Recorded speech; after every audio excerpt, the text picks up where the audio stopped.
हिंदू धर्म में वर्णित एक कथा के अनुसार एक बार नारद जी भगवान कृष्ण जी के पास आए और कहा, हे प्रभु, कोई भी मनुष्य अपने जीवन में आने वाले शुभ समय के बारे में पहले से ही कैसे अवगत हो सकता है। तब भगवान कृष्ण ने उत्तर दिया, हे देवर्षि, मैं खुद ही समय समय पर अपने भक्तों को समय परिवर्तित होने से पहले ही कुछ संकेत जैसे पशु पक्षियों, छोटे बच्चों और अपने भक्तों द्वारा पहुंचता रहता हूं, जिन्हें ज्ञानी मनुष्य तो समझ लेते हैं लेकिन अज्ञानी मनुष्य उन्हें समझ नहीं पाते। जब किसी की आंखें ब्रह्म मुहूर्त में अक्सर खुलने लगती है और उसे ईश्वर का स्मरण स्वतः ही होने लगता है या फिर उन्हें और किसी दिशा की ओर ले जा रहा है, तो उसे समझ लेना चाहिए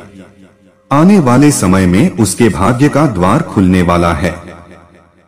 और उसके जीवन में कामयाबी की नई राह मिलने वाली है। तो ऐसे समय में मैं उनकी सहायता करता हूँ। इसके बारे में बताते हुए भगवान कृष्ण कहते हैं, जब कोई मनुष्य प्रसन्नचित होता है, हमेशा उसके मुख में मुस्कुराहट रहती है, अर्थात वह मुस्कान से भरा हुआ रहता हो, तो ऐसा मनुष्य जब अपने क्रोध पर विजय प्राप्त कर लेता हो तो उसे समझ लेना चाहिए अब उसके जीवन में खुशियों की बारिश होने वाली है। और जब मनुष्य प्रसन्नचित से और शांत मन से जब किसी चीज के बारे में सोचता है तो उसे उम्मीद से भी ज्यादा अच्छा परिणाम मिलता है, क्योंकि आपने सुना होगा कि प्रसन्नचित मनुष्य के मन में ईश्वर का वास होता है तो आदमी को सफलताएं भी प्राप्त होती है। इसके बारे में भगवान कृष्ण बताते हैं, जब किसी के द्वार पर गौ अर्थात गाय बार बार खाने को आए या बंदर उसके घर की वस्तुएं बार बार उठाकर ले जाने लगे या फिर उसके आंगन में बिल्ली बच्चे को जन्म दे या फिर पक्षी उसके घर में आकर अपना बसेरा बनाने लगे, तो मनुष्य को समझ जाना चाहिए कि आने वाला समय उस मनुष्य को और भी ज्यादा शक्तिशाली बनाने वाला है और वह अपने जीवन में नई नई ऊंचाइयों को छूने वाला है। तो उसे परस्पर अपने निर्धारित लक्ष्य में ध्यान आकर्षित करने की आवश्यकता है, जिससे उसको निरंतर सफलता मिलती है। इसके बारे में भगवान कृष्ण बताते हैं, हे नारद, जब किसी मनुष्य के घर पर छोटे बच्चे बिना बुलाए बार बार आकर खेलने लगे या उन्हें देखकर बार बार मुस्कुराए, तो ऐसे में भी उस मनुष्य को समझ जाना चाहिए उसका आने वाला समय खुशियों से भरा होने वाला है और नए रिश्ते उनसे जुड़ने वाले हैं। मित्रों, आपने भी बड़े बुजुर्गों और गुरुओं को कहते सुना होगा कि बच्चे स्वयं भगवान का रूप होते हैं।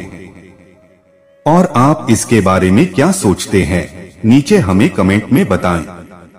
इसके बारे में प्रभु बताते हैं, जब मनुष्य के खर्चों में कमी आने लगे और कमाई के स्रोत में वृद्धि आने लगे, ऐसे में उस मनुष्य को यह जान लेना चाहिए उस मनुष्य का बुरा वक्त जाने वाला है और उसके बाद से उसके घर में स्वयं लक्ष्मी वास करने वाली है। ऐसे में उस मनुष्य की सारी परेशानियां जाने वाली है और उसके घर में धन ठहरने वाला, जो पहले नहीं ठहरता था। तो आदमी को निरंतर इसके लिए प्रयास करते रहना चाहिए। इसमें मैं कुछ संकेत मनुष्यों को भेजता हूँ जिससे वह जान सके जब वह पूजा की थाली हाथ में लेकर पूजा कर रहा होता है और उसे लगे भगवान की प्रतिमा उसे देखकर मुस्कुरा रही है, या बड़े समय के बाद उसके घर में अतिथियों का आगमन हुआ हो, तो उसे समझ जाना चाहिए कि उसका अच्छा समय शुरू होने वाला है। इसके अलावा जब किसी स्त्री का बायां अंग और पुरुष का दाहिना अंग फड़कने लगे तो उसको जान लेना चाहिए उसका शुभ समय आने वाला है।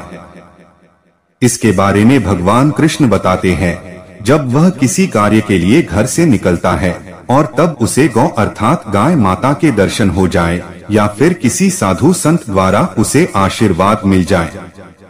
तो उस समय मनुष्य को समझ जाना चाहिए जिस कार्य के लिए वह घर से निकला है वह कार्य उसका अवश्य ही बिना किसी बाधा के पूरा होगा।